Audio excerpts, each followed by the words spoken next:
हो आहे. SAPमध्ये फॉर असं आपण समजूयात की एखाद्याला जॉब करायचा असेल किंवा बिझनेस सुरू करायचा असेल तर त्याने काय केलं पाहिजे, कुठून तयारी केली पाहिजे त्याने? आता हे 2 हं. पूर्ण वेगळे विषय आहेत. आपण पहिले जॉब जॉब आणि बोलू आणि बिझनेस. मग हे बिझनेस काय? पूर्ण करेक्ट. आपण पहिले जॉब बघूयात. आणि आजकालचं ते क्रेज झाली आहे लोकांना SAPमध्ये येण्याची. कारण की SAP हे हायेस्ट पेइंग टेक्निकल स्किल असं म्हटलं जातं, which is the fact also. पण काय होतं आहे माहिती आहे का, की तुम्हाला जर SAPमध्ये जायचं असेल तर बेसिकली ना बिझनेस माहिती पाहिजे. हे खूप महत्त्वाचं आहे. आजकाल काय होतं आहे, थोडंसं मुलांना ग्रॅज्युएशन इंजिनियर वगैरे झाले किंवा अगदी BCom MCom झाले की SAPचा त्या पर्टिक्युलर मॉडेलचा ते कोर्स करतात आणि मग SAPमध्ये एंट्री करायचा प्रयत्न करतात. एंट्री मिळते. पण बिझनेसचं जे नॉलेज आहे ना, हे माहिती असणं खूप गरजेचं आहे.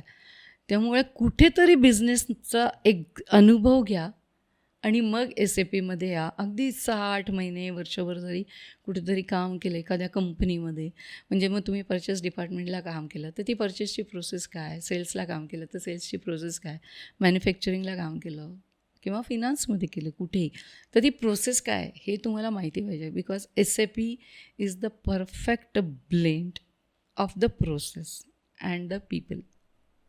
हे जे ब्लेंड आहे ना, हे येण्यासाठी बिझनेस माहिती असणं अतिशय गरजेचं आहे. हा एक जॉबचा पार्ट झाला. ॲज अ बिझनेस SAP हा एकट्या दुकट्याने करण्याचा बिझनेस नाही. It is a very tight teamwork. कोणत्याही SAPचा एखादा प्रोजेक्ट जे आम्ही म्हणतो, याच्यामध्ये मल्टिपल कन्सल्टंट्स इन्व्हॉल्व असतात. तुमचा फिनान्सचा असतो, तुमचा MMचा असतो, तुमचा त्या पर्टिक्युलर ऑर्गनायझेशनच्या डिपेंडंट. म्हणजे आता एखादी फिनान्शियल इन्स्टिट्यूशन असेल, जसं इन्शुरन्स कंपनी आहे, तर त्यांना फक्त एक फिनान्सचा कन्सल्टंट लागतो, एक मटेरियल्स मॅनेजमेंटच्या छोट्या मोठ्या काय खरेदी करते ती कंपनी त्याच्यासाठी लागतो, थोडंसं HR लागतं कारण एम्प्लॉईज असतात तिथे.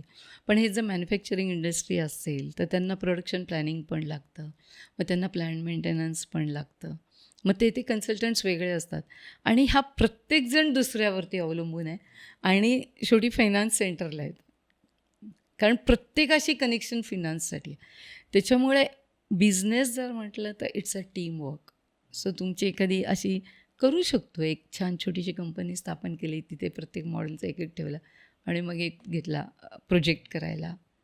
करतात असे छोटे छोटे बिझनेस. अमेरिकेसारख्या ठिकाणी तर खूप छोट्या छोट्या कंपन्या आहेत ज्याचे कॉन्ट्रॅक्ट बेसिसवरती प्रोजेक्ट्स घेतात. ओके. मी या पॉईंट ऑफ व्ह्यूने विचारलं की आजकाल स्टार्टअप कल्चर खूप आहे, तर मला वाटतं स्टार्टअप कल्चरने जर SAPमध्ये काही नवीन इनोव्हेशन्स केले आणि तर तर मला वाटतं त्याचा खूपच ट्रिमेंडस फायदा होऊ करता येऊ शकतो. शकतं. त्याच्यामध्ये पण अजून आता पुढचा एक पार्ट म्हणजे सगळ्यांनी असे 4-5 जणांनी येऊन आपल्या मॉड्यूलमधनं जर एक काहीतरी एक खूप छान ब्लेंड तयार केला प्रोसेस ऑटोमेशनमध्ये किंवा काही, तर ते अजून खूप छान होऊ शकतं. बेनिफिशियल होऊ शकतं. आहे त्या प्रोडक्ट.